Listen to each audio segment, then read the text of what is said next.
Deixar de ser seguida pela mãe em redes sociais foi uma demonstração pública de que a relação entre a filha única e os pais estava em crise. Mas as divergências entre Larissa Manoela, Silvana e Gilberto não começaram este ano. A partir do momento em que eu fiz 18 anos e que eu entendi que era o mínimo saber um pouco do meu negócio, do que eu estava provendo durante todos esses anos, né? Larissa Manoela! 22 anos de idade, 18 de carreira e um currículo que impressiona. 5 novelas, 5 musicais, 11 filmes. Larissa também canta, gravou 3 álbuns. Somando suas redes sociais, são mais de 80 milhões de seguidores. E as marcas surfam nessa popularidade. Atualmente, ela tem contrato como embaixadora de 6 grifes nacionais e internacionais. No auge do sucesso, feliz com o noivo, o também ator André Luiz Frambach. Larissa se vê obrigada a dar explicações sobre sua intimidade.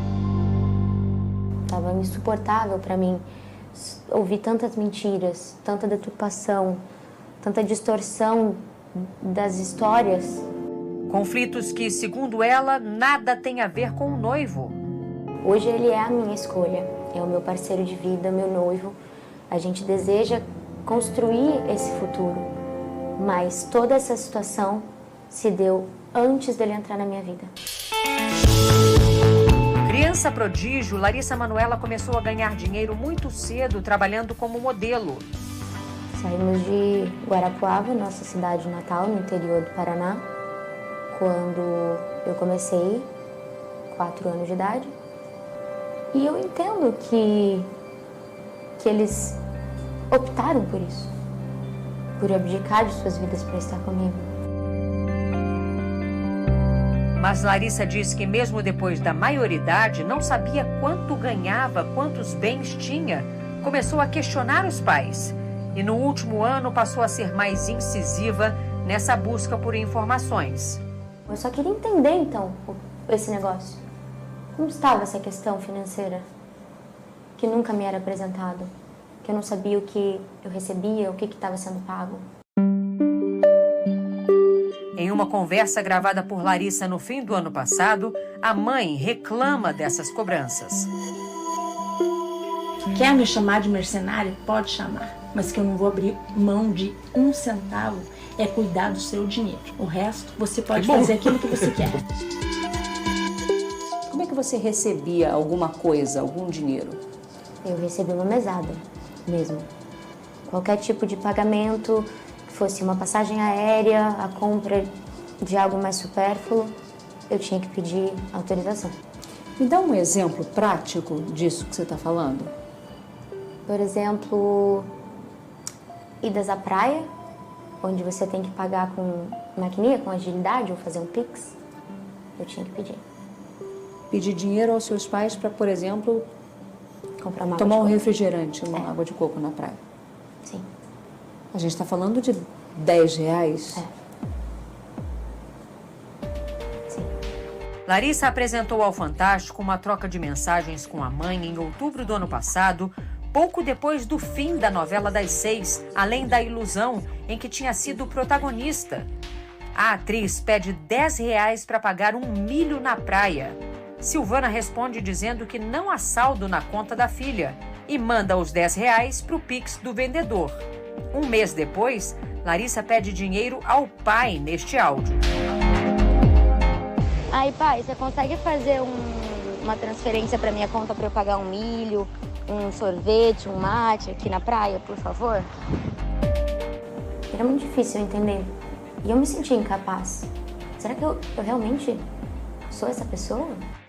Larissa Manoela buscou então um escritório de advocacia e pediu ao contador os contratos sociais das 3 empresas das quais era sócia. A primeira, da Lari, aberta pelos pais quando ela tinha 13 anos em outubro de 2014, para gerir a carreira da filha, todos os contratos, os pagamentos. A empresa também concentra a maior parte do patrimônio adquirido ao longo da vida profissional da atriz. Nesta outra gravação, feita por Larissa no fim do ano passado, o pai e a mãe afirmam que os três tinham cotas iguais, de 33% nesta empresa. É tudo holding, minha filha. E a holding, ela é igual a da Lari, 33, 33, 33? Sim. É. Entendi. E quando eu descobri que essa porcentagem, ela não estava no papel, assim como me era alegado em conversas. Qual era? 2%. Que você tinha. E eles 98. Exato. A segunda empresa só foi aberta em junho de 2020, quando ela tinha 19 anos. Desta vez, a empresa pertencia só a Larissa, mas uma cláusula dizia que os pais tinham plenos poderes para tomar decisões sem prévia autorização da filha. Eu era a única sócia, mas eles eram 100% administradores dessa empresa. Então, por isso que eu era só comunicada. Eles podiam decidir, assinar e se comprometer por mim. E a terceira empresa é uma holding dividida em 3 partes iguais, criada em maio do ano passado para reunir todo o patrimônio que estava na primeira empresa, o que nunca aconteceu, segundo Larissa. Os únicos imóveis da holding seriam uma mansão e um terreno adjacente na Barra da Tijuca, Rio de Janeiro. Os 2 bens teriam sido adquiridos em junho do ano passado com o dinheiro da venda de um dos imóveis que os pais tinham no exterior. Eu cheguei a ser comunicada das transações que eles fizeram, porque o valor era alto. Então, quando tudo isso veio à mídia e à tona, foi por conta de uma primeira casa lá nos Estados Unidos que foi vendida para poder pagar essa do Rio de Janeiro. A relação foi se fragilizando, como mostra mais uma gravação feita por Larissa no início do ano. Porque eu vou ser bem sincera pra você, Larissa. Eu nunca quis nada ter. Nada. Eu vou te falar uma coisa, Larissa. Pra você, eu só vou ser título de mãe.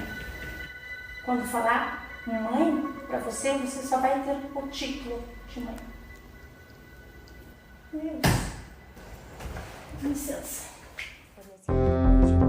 Em março, Larissa e os pais se reuniram na presença de advogados para tentar uma redistribuição na sociedade das empresas. Eu propus a gente conseguir fazer essa divisão entre 60% para mim e 40% para eles. E quando a resposta voltou, através do advogado, 60-40 para eles e 40% para mim foi o que eu recebi. Para mim não fazia sentido, eu pensei, então vamos tentar chegar num acordo de 50-50. Os pais concordaram com a divisão meio a meio da empresa, mas segundo Larissa, desde que ganhassem 6% da renda da filha pelos próximos 10 anos. Como se fosse uma pensão, exatamente. E disse para eles que não haveria como ter essa porcentagem vitalícia, ou por 10 anos, o que fosse. Sem acordo, sem respostas. E eu cheguei a falar isso pro meu pai. Falei, eu prefiro perder o empresário do que perder meu pai. Eu a todo instante tentei fazer com que essa conversa, esse assunto, ele fosse desdobrado de uma maneira simples. O rompimento foi inevitável. Larissa tirou os pais da administração da sua empresa individual e começou a renegociar os contratos atrelados à da Lari, aquela empresa em que ela só tinha 2% para concentrar todos os rendimentos em uma única firma. É com essa firma que Larissa vai gerir a carreira. Além disso, ela conta que decidiu abrir mão de um patrimônio estimado em 18 milhões de reais e que deixou tudo para os pais. Eles até agora não assinaram o distrato das sociedades nas 2 empresas. Eles não assinaram? Não. Por quê? Eu não entendo. Larissa teve que notificá-los extrajudicialmente. A minha decisão de abrir mão de todo o meu negócio é porque eu tenho a plena certeza de que o meu caminho ele vai me trazer grandes conquistas. Eu tenho só 22 anos. Você não vai entrar na justiça para reaver seu patrimônio? Não. Não é minha vontade. Eu tenho a plena consciência de que essa minha escolha é para dar o conforto necessário para os meus pais. Em nota, a defesa de